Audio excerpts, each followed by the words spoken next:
I do every day, Mum? What do I do? Get up, catch the bus, go to work, come back home, eat chips and go to bed. Is that it? It's what the rest of us do. But I can't. Why? Because you're better than us? No, I didn't mean that. But it was. It was a better life.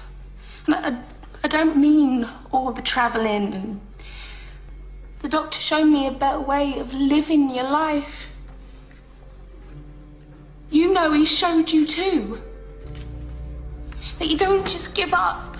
You don't just let things happen. You make a stand. You say no. You have the guts to do what's right when everyone else just runs away. Humanity is, for the first time in history, becoming consciously awake. Education, information, and dispelling myths allows people to logically look at their world, to shake off the chains that hold them back from finding true happiness. Humanity is tackling issues that have plagued their families for generation after generation. Humanity is learning that they no longer need to be cursed with toxic thoughts that destroy self-esteem and relationships. There is a massive movement towards self-realization, whether it is through spirituality, meditation, nutrition, exercise, self-help, life balance, or psychotherapy. Humanity finally has the tools and information to finally conquer these inner demons that hold us individually down. With this access to information, help, and healing, this generation is tackling their issues and saying it stops with me. They will not pass this toxic thoughts on to their children so that they can be their highest and best selves. This to me is true generational wealth. Once humanity starts becoming more free in their consciousness, the chain reaction starts ripping through every other aspect of their life. No longer will they put up with abusive, manipulative, and toxic personal relationships. Toxic wives, abusive boyfriends, manipulative bosses, and even rude strangers will no longer be tolerated. Humanity will learn that we do not need to fight these people. They merely need to be identified and exposed so that we may shun them in our lives forever. Once the social parasite is exposed, they will no longer have the control over that newly awakened person, and they will wither away in their current power. The newly freed person will feel an incredible weight lifted off their chest and truly be able to breathe for the very first time. Once they tackle those toxic relationships, it is now time to rid themselves of careers and efforts that do not resonate with their now stirring soul. We all resonate energy, and when we find people or music that vibrates with our energy, we literally get a shiver down our spine. That is our soul or our consciousness telling us that this is real and right, and that we need to be fully present in this moment. We should be searching for these moments in everything we do, but we are held back from it by people who seek to manipulate your energy into their collective efforts for their personal power. When we are surrounded by people or things that do not resonate with us, we feel a dissonance, a sickness in the stomach. We cannot give our best energy to things we do not believe or feel passionate about. Most careers in this debt and death paradigm do not resonate with us because we are feeding a collective beast that does not care about us or our happiness. We currently have millions of Americans on antidepressants or other forms of active denial as a way to cover up this sick feeling that they are not getting anywhere in their life. The secret to happiness is making real progress. Think about when you were most happy. It was probably when you were a child. Every day there was progress and opportunities seemed everywhere. You were told that you can be anything, and you probably had a healthy family structure to provide the encouragement to do more. Your potential was encouraged to take action, which led to results, which leads to certainty, which leads to the confidence to take on any challenge. It is important to note that happiness is not an exponential scale.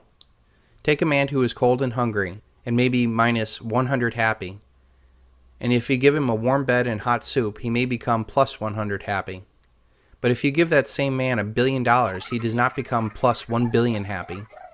We have been fooled into thinking that the collection of dollars or status in some system is the measure for happiness. After we progress ourselves to a point where we can sustain ourselves without fear, the only other happiness you will find in life is being a blessing unto others to reach that same level. Humanity will realize that when this dollar paradigm collapses, that most of their time and energy has been wasted on things that have absolutely no importance to our lives. We have sold our soul every day to do things that did not materially make the world better or bring happiness into other lives. The majority of humanity will be asking what was their life all about when the prosperity built on debt is collapsed. To those that cannot live with toxic thoughts, toxic people, and toxic careers, they will no longer be able to waste another day digging at that empty hole in their soul. They will make the decision to leave that high-paying job and to follow that small voice inside of them. They will realize that the things that they thought they needed are no longer important. And because they no longer desire the latest and greatest, life immediately becomes less intensive and demanding. They are able to support themselves and others with less effort. A greater calm will come over them as they wonder why they did not do this sooner. This change in priority and needs leads to a physical change in where you live. They will move away from urban areas that seem to attract the most narcissistic and aggressive people to places of a slower way of life.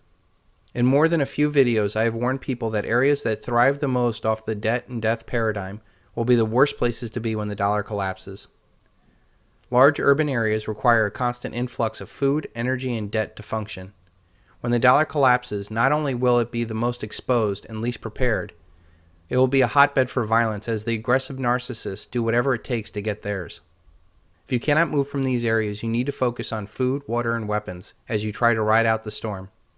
The further you are from the impact zone, the fear of starvation will lessen, and more local markets and trust will spring up. The buffer of supplies you need can be smaller as the economy will provide more day-to-day needs.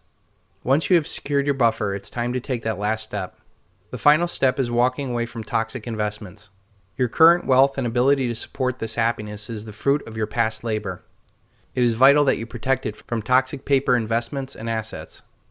The Silver Bullet and Silvershield calls for you to sell every single paper asset you have and buy real tangible assets to preserve your wealth from the greatest transfer of wealth in human history. Your happiness, and quite frankly your ability to survive the single largest event in human history, depends on you walking away from the paper paradigm before the dollar mathematically collapses. There is a limit to the amount of food and guns one can reasonably store or need. This leads people to search for items that will retain real value and store a lot of alloidial wealth in a small, portable area. And if you've been watching the hours of the Silver Bullet and the Silvershield, you will know that nothing shines brighter than silver. Not only will you be providing a silver bullet to the debt and death paradigm and things that do not resonate with you, you will also be providing a silver shield to the ones you love so that we can be a blessing unto others.